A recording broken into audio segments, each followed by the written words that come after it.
ಪಿತನ ಸುತನ ಮತ್ತು ಪವಿತ್ರಾತ್ಮರ ನಾಮದಲ್ಲಿ ಆಮೆನ್. ಅಗ್ನಿಸ್ತಂಭವಾಗಿ ಮೇಘಸ್ತಂಭವಾಗಿ ಇಳಿದು ಬಾ ಆತ್ಮರೇ, ನನ್ನ ಮುರಿದೋದ ಮನಸ್ಸಿಗೆ ಬಾ, ನನ್ನ ಬರಿದಾದ ಬದುಕಿಗೆ ಬಾ. ಈ ಜೀವಕ್ಕೆ ಎನ್ನಾತ್ಮಕ್ಕೆ ಉಸಿರಾಗಿ ನೀ ಬೇಗ ಬಾ ಆತ್ಮರೇ, ಆತ್ಮರೇ. ಪ್ರಭು ಕ್ರಿಸ್ತರಲ್ಲಿ ಆತ್ಮೀಯ ಸಹೋದರ ಸಹೋದರಿಯರೇ, ಈ ದಿನದ ಮುಂಜಾನೆಯ ಜೀವ ಸ್ವರ ಕೀರ್ತನೆಗಳು 44 ಅದರ ಮುಂದುವರೆದ ಭಾಗ. ನಿನ್ನೆಯ ದಿನ ನಾವು ಧ್ಯಾನಿಸಿದೆವು. ದೇವರು ಹಳೆಯ ಒಡಂಬಡಿಕೆಯಲ್ಲಿ ಅಥವಾ ಇಸ್ರಾಯೇಲ್ ಜನಾಂಗದವರೊಟ್ಟಿಗಿದ್ದು ಮಾಡಿದ ಮಹತ್ ಕಾರ್ಯಗಳನ್ನು ದಾವೀದ ರಾಜ ಹೇಗೆ ನೆನಪಿಗೆ ತಂದುಕೊಂಡು ದೇವರ ಅದ್ಭುತ ಕಾರ್ಯವನ್ನು ವರ್ಣಿಸುತ್ತಾ ಅದನ್ನು ಮಹಿಮೆ ಪಡಿಸುತ್ತಾ ನಮ್ಮ ಮಧ್ಯದಲ್ಲೂ ಅಂತ ಕಾರ್ಯಗಳು ಜರುಗಲಿ ಎಂದು ಮಾಡುವಂತ ಪ್ರಾರ್ಥನೆ.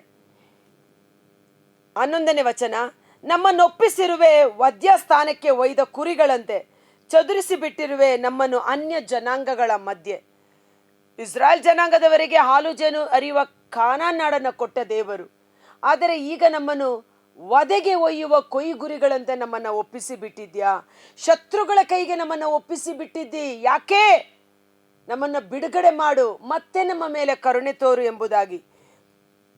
ಪರರು ನಮ್ಮನ್ನು ಜರಿಯುವಂತೆ ಮಾಡಿರುವೆ, ನೆರೆಯವರ ಪರಿಹಾಸಕ್ಕೆ ಗುರಿಪಡಿಸಿರುವೆ. ಅನ್ಯ ಜನ ನಮ್ಮನ್ನು ಅಣಕಿಸಿ ತಲೆಯಾಡಿಸುವಂತೆ ಮಾಡಿರುವೆ, ಅನ್ಯಾಯಕ್ಕೆ ಅಡ್ಡ ಹೆಸರಾಗುವಂತೆ ನಮ್ಮನ್ನು ಬಿಟ್ಟಿರುವೆ. ನನ್ನ ಕಣ್ಮುಂದಿದೆ ಈ ಅವಮಾನ ದಿನವೆಲ್ಲ, ಲಜ್ಜೆಯಿಂದ ನಾ ಮುಖ ಮುಚ್ಚಿಕೊಳ್ಳುವಂತಾಗಿದೆಯಲ್ಲ. ದಾವೀದ, ಸಮುವೇಲ ಪ್ರವಾದಿ ಬಂದರು, ಅಭಿಷೇಕದ ಎಣ್ಣೆಯನ್ನು ಸುರಿಸಿದರು. ದೇವರು ನಿನ್ನನ್ನು ಅರಸನನ್ನಾಗಿ ಮಾಡುತ್ತಾರೆ ಎಂದು ಹೇಳಿ ರಾಮಕ್ಕೆ ಹೊರಟು ಹೋದ.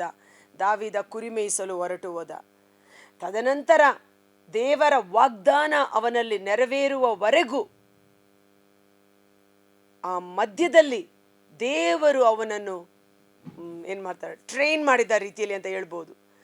ಈ ಕಷ್ಟ ಸಂಕಟಗಳ ಮೂಲಕ ಚಿನ್ನ ಬೆಂಕಿಯಲ್ಲಿ ಪರಿಶುದ್ಧವಾಗುವಂತೆ ದೇವರು ತನ್ನ ಮಕ್ಕಳನ್ನು ಪ್ರಿಪೇರ್ ಮಾಡ್ತಾರೆ, ಒಂದು ಉತ್ತಮ ಸ್ಥಾನಕ್ಕೆ ಅವರನ್ನು ಕೊಂಡೊಯ್ಯಲು.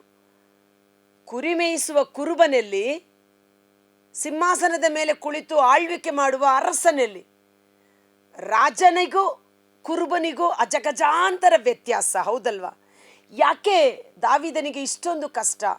ಅವನು ಮರುಭೂಮಿಗೆ ಓಡ್ತಾನೆ, ಕಾಡಿನಲ್ಲಿ ಅಲಿಯುತ್ತಾನೆ, ಅನ್ಯ ಜನರ ಮುಂದೆ ಅಪಹಾಸ್ಯಕ್ಕೆ ಗುರಿಯಾಗುತ್ತಾನೆ.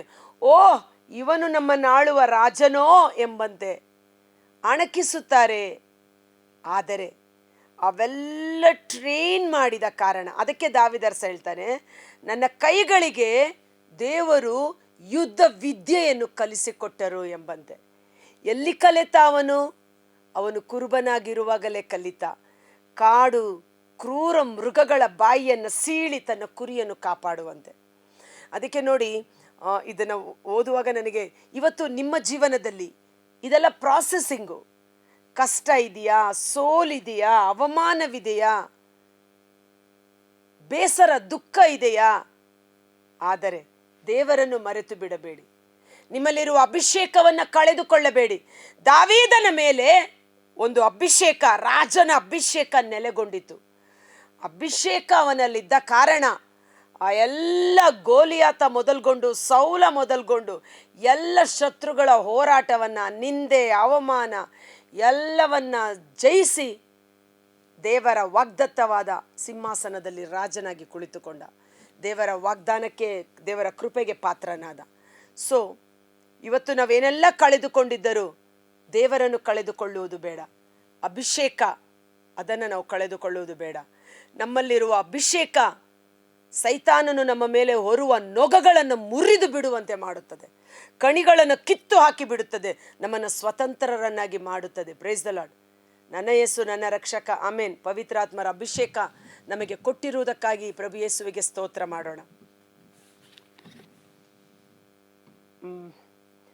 ನನ್ನ ಅಂತರಂಗ ದೂರವಾಗಿಲ್ಲ ನಿನ್ನಿಂದ, ನಾವು ಅಗಲಲಿಲ್ಲ ನೀನು ತೋರಿದ ಮಾರ್ಗದಿಂದ. ದಾವೀದ ಹೇಳ್ತಾನೆ, ನನ್ನ ಅಂತರಂಗ ಏನೆಂದು ನಿನಗೆ ಚೆನ್ನಾಗಿ ಗೊತ್ತಿದೆ. ನಿನ್ನ ಬಿಟ್ಟು ನಾವು ದೂರನೂ ಹೋಗಲಿಲ್ಲ, ನಿನ್ನನ್ನೇ ಆಶ್ರಯಿಸಿಕೊಂಡಿದ್ದೇನೆ. ಆದರೂ ಯಾಕೆ ಈ ಕಷ್ಟ?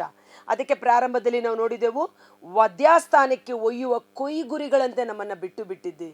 ಬಲಿಗೆ ಕೊಂಡೊಯ್ಯುವ ಕುರಿಮರಿ, ಮೂಕ ಕುರಿಮರಿಯಂತೆ ನಾವು ಶತ್ರುಗಳಿಗೆ ಯಾಕೆ ನಮ್ಮನ್ನು ಬಿಟ್ಟು ಕೊಟ್ಟಿದ್ದೆ ಎಂಬಂತೆ ಸಂತ ಪೌಲ ಬಹಳ ಅದ್ಭುತಕರವಾಗಿ ಹೇಳುತ್ತಾರೆ. ರೋಮನರಿಗೆ ಬರೆದ ಪತ್ರ, ಇದೆಲ್ಲ ಪ್ರಾಸೆಸಿಂಗು, 8ನೇ ಅಧ್ಯಾಯ. ಮುಂದೆ ನಿಮ್ಮಲ್ಲಿ ಮಹತ್ತಾದ ಕಾರ್ಯಗಳನ್ನು ಮಾಡುವುದಕ್ಕಾಗಿಯೇ ಈ ಕಷ್ಟ ಸಂಕಟಗಳು ನಮಗೆ ಬಂದೊದಗಿರುವುದು. ಕಷ್ಟ ಸಂಕಟಗಳು ಬರುವುದು ನಮ್ಮ ಹಿತಕ್ಕಾಗಿಯೇ. ರೋಮ 8:23, ಸೃಷ್ಟಿ ಮಾತ್ರವಲ್ಲ, ದೇವರ ವರದಾನಗಳಲ್ಲಿ ಪ್ರಥಮ ಫಲವಾಗಿ ಪವಿತ್ರಾತ್ಮ ಅವರನ್ನೇ ಪಡೆದಿರುವ ನಾವು ಸಹ ನಮ್ಮೊಳಗೆ ನರಳುತ್ತಿದ್ದೇವೆ. ದಾವಿದ ಹೇಳ್ತಾನೆ, ಯಾಕೆ ನಮಗೆ ಈ ನರಳಾಟ, ಯಾಕೆ ನಮ್ಮನ್ನು ಶತ್ರುಗಳ ಕೈಗೆ ಒಪ್ಪಿಸಿದ್ಯಾ, ಯಾಕೆ ಈ ಹೋರಾಟ, ಯಾಕೆ ಈ ಹಿಂಸೆ ಬಾಧೆ? ಇವತ್ತು ನೀವು ಕೇಳುವ ಪ್ರಶ್ನೆ ಆಗಿರ್ಬೋದು, ಅಕ್ಕ ನಾವು ಪ್ರಾರ್ಥನೆ ಮಾಡ್ತೀವಿ, ಧ್ಯಾನಕೂಟಕ್ಕೆ ಹೋಗ್ತೀವಿ, ಯೇಸುವನ್ನೇ ನಂಬಿದ್ದೇವೆ, ಆದರೂ ಯಾಕೆ ಈ ಕಷ್ಟ, ಯಾಕೆ ಈ ಸಂಕಟ ಅಂತ.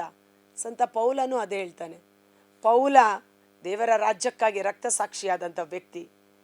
ಪವಿತ್ರಾತ್ಮರನ್ನೇ ಪಡೆದಿರುವ ನಾವು ಸಹ ನಮ್ಮೊಳಗೆ ನರಳುತ್ತಾ ಇದ್ದೇವೆ. ಇನ್ನೂ ನಮಗೆ ಪರಿಪೂರ್ಣ ಬಿಡುಗಡೆ ದೊರಕಬೇಕಾಗಿದೆ ಎಂಬಂತೆ. ಈ ವಚನಗಳ ಮೂಲಕ ದೇವರಾತ್ಮ ನಮ್ಮನ್ನು ಬಲಪಡಿಸಲಿ, ನಮ್ಮ ಅಂತರಂಗ ಪವಿತ್ರಾತ್ಮರ ಮಹಿಮೆಯ ಸಂಪನ್ಮೂಲಗಳಿಂದ ಬಲಗೊಳ್ಳಲಿ. ಆಮೆನ್.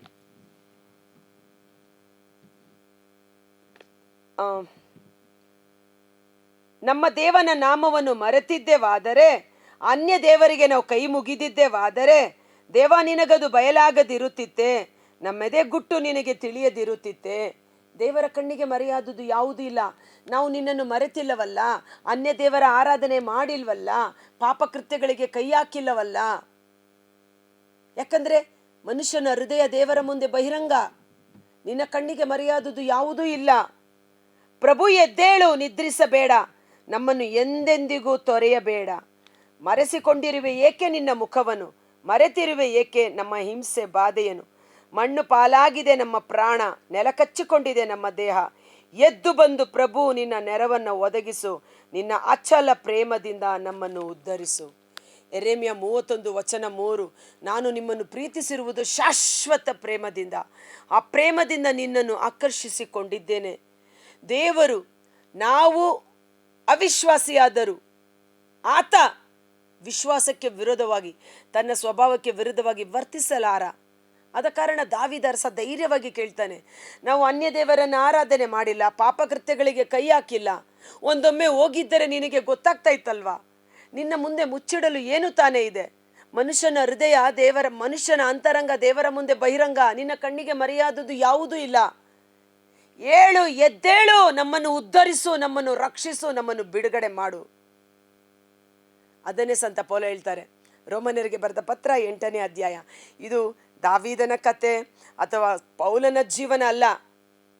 ದಾವೀದ ಈಗ ಇಲ್ಲ, ಪೌಲನು ಈಗ ಇಲ್ಲ. ಯೇಸುವಿನ ಅನುಯಾಯಿಗಳಾದ ನಮ್ಮೊಬ್ಬೊಬ್ಬರ ಜೀವನದಲ್ಲಿ ನಡೆಯುವ ಘಟನೆಗಳು. ಈ ವಾಕ್ಯಗಳು ನಮ್ಮನ್ನು ಸ್ಥಿರಪಡಿಸಿ ಬಲಪಡಿಸಿ ಧೈರ್ಯದಿಂದ ವಿಶ್ವಾಸದ ಹೋರಾಟವನ್ನು ಮುನ್ನಡೆಸಲು ನಮ್ಮನ್ನು ಕೊಂಡೊಯ್ಯುತ್ತದೆ. ರೋಮ 8:36, ದಿನವಿಡೀ ನಿಮಗೋಸ್ಕರವೇ ಸಾವಿಗೀಡಾಗುತ್ತಿಹೆವು, ನಾವು ವಧ್ಯಾಸ್ಥಾನಕ್ಕೆ ಒಯ್ದ ಕುರಿಗಳಂತೆ ಪರಿಗಣಿತರಾಗುತ್ತಿಹೆವು. ಇವತ್ತು ದಿನವಿಡೀ ನಾನಾ ವಿಧವಾದ ಸೈತಾನನ ಪ್ರಲೋಭನೆಗಳು, ಶತ್ರುಗಳ ಕಾಟ. ಯಾಕೆ? ನಾವು ಸತ್ಯದಲ್ಲಿ ಜೀವಿಸುವ ಕಾರಣ. ನೀವು ಲೋಕದಿಂದ ಬೇರ್ಪಟ್ಟಿದ್ದೀರಿ, ಆದ ಕಾರಣ ಲೋಕಕ್ಕೆ ನಿಮ್ಮ ಮೇಲೆ ದ್ವೇಷವಿದೆ. ನೀವು ಲೋಕದ ಕಡೆಯವರಾಗಿದ್ದರೆ ಲೋಕ ನಿಮ್ಮನ್ನು ಪ್ರೀತಿಯಿಂದ ಕಾಣುತ್ತಿತ್ತು. ನಾವು ಸಹ ಲೋಕದ ಜನರಂತೆ ಪಾಪ ಮಾಡಿಕೊಂಡು ವ್ಯಭಿಚಾರ, ಲಂಚ, ಸುಳ್ಳು, ಮೋಸ, ವಂಚನೆ, ಆಸ್ತಿ, ಅಂತಸ್ತು, ಐಶ್ವರ್ಯ ಎಂದು ಪಾಪದಲ್ಲಿ ಮುಳುಗಿ ಹೋಗಿದ್ದರೆ ಲೋಕ ನಮ್ಮನ್ನು ಪ್ರೀತಿ ಮಾಡುತ್ತೆ. ಆದರೆ ನಾವಾದರೂ ಈ ಲೋಕದಿಂದ ಬೇರ್ಪಟ್ಟು ಯೇಸುವನ್ನು ಹಿಂಬಾಲಿಸುವ ಕಾರಣ ಈ ಲೋಕಕ್ಕೆ ನಮ್ಮ ಮೇಲೆ ದ್ವೇಷವಿದೆ. ಈ ಲೋಕ ಅಂದರೇನು? ಸೈತಾನ. ಈ ಲೋಕಾಧಿಪತಿಯಾದ ಸೈತಾನ ನಮ್ಮ ಶತ್ರು. ಅವನಿಗೆ ನಮ್ಮ ಮೇಲೆ ದ್ವೇಷವಿದೆ. ಯೇಸುವನ್ನೇ ಅವನು ಹಿಂಸಿಸದೆ ಬಿಡಲಿಲ್ಲ. ಹಸಿ ಮರಕ್ಕೆ ಹೀಗೆ ಮಾಡಿದನಾದರೆ ಒಣ ಮರಕ್ಕೆ ಇನ್ನೆಷ್ಟು ಮಾಡಿಯಾರು. ಯೇಸುವನ್ನ ಈ ಲೋಕ ದ್ವೇಷ ಮಾಡಿತು, ಯೇಸುವನ್ನ ಈ ಲೋಕ ಹಿಂಸಿಸಿತು.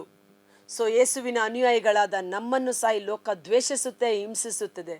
ಆಗ ಸಂತೋಷ ಪಡಿ, ಸ್ವರ್ಗ ಸಾಮ್ರಾಜ್ಯದಲ್ಲಿ ನಮಗೆ ಸಿಗುವ ಪ್ರತಿಫಲ ಮಹತ್ತರವಾದುದು. ಲೋಕಕ್ಕಾಗಿ ಅಲ್ಲ ನಾವು. Price the lord. ಕ್ರಿಸ್ತ ಯೇಸುವಿನ ಪ್ರೀತಿಯಿಂದ ನಮ್ಮನ್ನು ಬೇರ್ಪಡಿಸಲು ಯಾರಿಂದ ಸಾಧ್ಯ? ಕಷ್ಟ, ಸಂಕಟ, ಇಕ್ಕಟ್ಟು, ಬಿಕ್ಕಟ್ಟು, ಹಿಂಸೆ, ಬಾಧೆ ಇವುಗಳಿಂದ ಸಾಧ್ಯವೇ ಇಲ್ಲ. ಹಸಿವು, ನೀರಡಿಕೆ, ನಗ್ನಸ್ಥಿತಿ, ಆಪತ್ತು, ವಿಪತ್ತು, ಖಡ್ಗ, ಕಟಾರಿಗಳಿಂದ ಸಾಧ್ಯವೇ? ಎಂದಿಗೂ ಇಲ್ಲ. ನಮ್ಮನ್ನು ಪ್ರೀತಿಸಿದ ಯೇಸು ಕ್ರಿಸ್ತರ ಮುಖಾಂತರ ಇವೆಲ್ಲವುಗಳಲ್ಲಿಯೂ ನಾವು ಪೂರ್ಣ ಜಯಶಾಲಿಗಳು. ಇವೆಲ್ಲವುಗಳ ಮೇಲೆ ಜಯಶಾಲಿಗಳಿಗಿಂತ ಮಿಗಿಲಾದ ಜಯಶಾಲಿಗಳಾಗಿ ಜೀವಿಸುತ್ತೇವೆ. Praise the Lord. ಕರ್ತನಾದ ಯೇಸುವೇ, ಮುಂಜಾನೆ ಜೀವಸ್ವರವನ್ನು ಆಲಿಸುತ್ತಿರುವ ಪ್ರತಿಯೊಬ್ಬ ಸಹೋದರ ಸಹೋದರಿ ಅವರ ಕುಟುಂಬಗಳು ನಿಮ್ಮ ಕರಗಳಿಗೆ ಸಮರ್ಪಿಸುತ್ತೇನೆ. ನಮಗೆ ಒದಗಿ ಬರುವ ಎಲ್ಲ ಕಷ್ಟ ಸಂಕಟಗಳಲ್ಲಿ ಹೆತ್ತ ತಾಯಿಗಿಂತಲೂ ಮಿಗಿಲಾಗಿ ನಮ್ಮನ್ನು ಸಂತೈಸುವ ದೇವರು ನನ್ನ ಯೇಸು, ನನ್ನ ರಕ್ಷಕ. ಪವಿತ್ರಾತ್ಮರ ಮೂಲಕ ದೇವರು ತಮ್ಮ ಪ್ರೀತಿಯನ್ನು ನಮ್ಮ ಹೃದಯಗಳಲ್ಲಿ ಧಾರಾಳವಾಗಿ ಸುರಿಸಿದ್ದಾರೆ. ಆ ಯೇಸುವಿನ ಪ್ರೀತಿಯ ನಿಮಿತ್ತ ಇವೆಲ್ಲವುಗಳ ಮೇಲೆ ನಾವು ಜಯವನ್ನು ಸಾಧಿಸಿದ್ದೇವೆ. ಈ ಲೋಕದಲ್ಲಿ ಕಷ್ಟ ಸಂಕಟಗಳು ತಪ್ಪಿದ್ದಲ್ಲ, ಆದರೆ ಧೈರ್ಯವಾಗಿರಿ, ನಾನು ಈ ಲೋಕವನ್ನು ಜಯಿಸಿದ್ದೇನೆ. ಆ ಜಯದ ಆತ್ಮರು ನಿಮ್ಮೊಳಗಿದ್ದಾರೆ. ಈ ಲೋಕದಲ್ಲಿರುವ ದುರಾತ್ಮನಿಗಿಂತಲೂ ನಮ್ಮೊಳಗೆ ವಾಸ ಮಾಡುವ ಯೇಸುವಿನ ಆತ್ಮ ಬಲಾಢ್ಯರು, ಸರ್ವಶಕ್ತರು. ಆತ್ಮರು ನಮ್ಮನ್ನು ಬಲಪಡಿಸಿ, ಸಂತೈಸಿ, ದೃಢಪಡಿಸಿ, ಸ್ಥಿರಪಡಿಸಿ ಮಹಿಮೆಯಾಗಿ ನಮ್ಮನ್ನು ಮಾರ್ಪಡಿಸುವವರಾಗಿದ್ದಾರೆ. ಓ ಪರಿಶುದ್ಧಾತ್ಮರೇ, ಸ್ವರ್ಗದ ಶಕ್ತಿಯೇ, ನಮ್ಮೊಬ್ಬೊಬ್ಬರ ಶರೀರದಲ್ಲಿ ಅಭಿಷೇಕವಾಗಿ ಇಳಿದು ಬನ್ನಿರಿ. ಈ ಕಷ್ಟ ಸಂಕಟಗಳು ಚಿನ್ನವನ್ನು ಪರಿಶುದ್ಧತೆ ಮಾಡುವ ರೀತಿಯಲ್ಲಿ ನಾವು ಮಹಿಮೆಯಿಂದ ಮಹಿಮೆಗೆ, ಬಲದಿಂದ ಬಲಕ್ಕೆ, ಬೆಳಕಿನಿಂದ ಬೆಳಕಿಗೆ, ಜ್ಞಾನದಿಂದ ಇನ್ನೂ ಹೆಚ್ಚಾದ ಜ್ಞಾನಕ್ಕೆ ಮುನ್ನಡೆಸಲ್ಪಟ್ಟು ಯೇಸುವಿನ ಸ್ವಾರೂಪ್ಯದಲ್ಲಿ ನಾವು ರೂಪಾಂತರಗೊಳ್ಳುವಂತೆ ಪರಿಶುದ್ಧಾತ್ಮರೇ ನಮ್ಮನ್ನು ಅಭಿಷೇಕ ಮಾಡಿರಿ, ನಮ್ಮಲ್ಲಿ ಕಾರ್ಯ ಮಾಡಿರಿ, ನಮ್ಮನ್ನು ವಶಪಡಿಸಿಕೊಳ್ಳಿರಿ. ಕಷ್ಟ, ಸಂಕಟ, ನಗ್ನಸ್ಥಿತಿ, ರೋಗಬಾಧೆ, ಮರಣ ಇವೆಲ್ಲವುಗಳ ಮೇಲೆ ಜಯಶಾಲಿಗಳಾಗಿ ನಾವು ಮುನ್ನಡೆಸಲ್ಪಡುವಂತೆ ಧೈರ್ಯವುಳ್ಳ, ಬಲವುಳ್ಳ, ಸುಜ್ಞಾನವುಳ್ಳ, ಶಕ್ತಿ ಸಾಮರ್ಥ್ಯವುಳ್ಳ ಪರಿಶುದ್ಧಾತ್ಮರು ನಮ್ಮಲ್ಲಿ ಅಭಿಷೇಕವಾಗಿ ತುಂಬಿಸಲ್ಪಡಲೆಂದು ಯೇಸುವಿನ ಅದ್ಭುತಕರವಾದ ನಾಮದಲ್ಲಿ ಪ್ರಾರ್ಥಿಸಿ ಬೇಡಿ ಹೊಂದಿಕೊಳ್ಳುತ್ತೇವೆ. ಆಮೆನ್. God bless you. ದೇವರು ನಿಮ್ಮನ್ನು ಹೆಚ್ಚಾಗಿ ಆಶೀರ್ವದಿಸಲಿ.